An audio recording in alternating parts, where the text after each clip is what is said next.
আজিয়া এর সবে বরাত নলিও।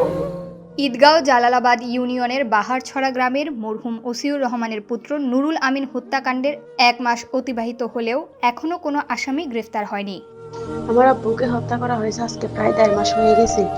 আসামিরা এখনো দেশের ভিতরে আছে, অথচ প্রশাসন এখনো ওদেরকে ধরতে সক্ষম হয়নি।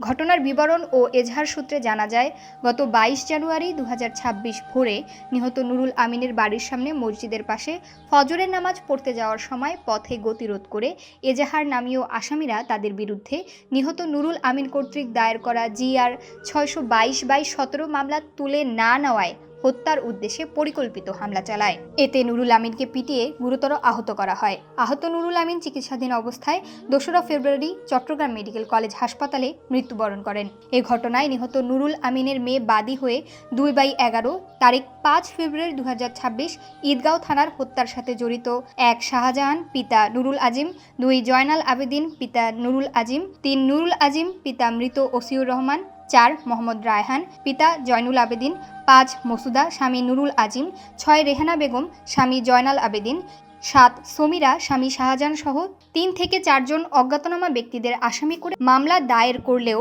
অদ্যাবধি কোনো আসামি গ্রেফতার না হওয়ায় এবং নিহতের পরিবারকে আসামিরা হুমকি দেওয়ায় চরম নিরাপত্তাহীনতায় ভুগছেন নিহত নুরুল আমিনের পরিবার। উক্ত মামলার তদন্তকারী কর্মকর্তা SI মোহাম্মদ সাইফুদ্দিনের কাছে জানতে চাইলে তিনি আসামিদের গ্রেফতারে সব ধরনের চেষ্টা করছেন বলে জানান। নিহত নুরুল আমিনের পরিবারের দাবি, আসামিদের দ্রুত গ্রেফতারে কক্সবাজার জেলা পুলিশ সুপারও স্বরাষ্ট্রমন্ত্রীর হস্তক্ষেপ কামনা করেন নিহত নুরুল আমিনের অসহায় পরিবারটি।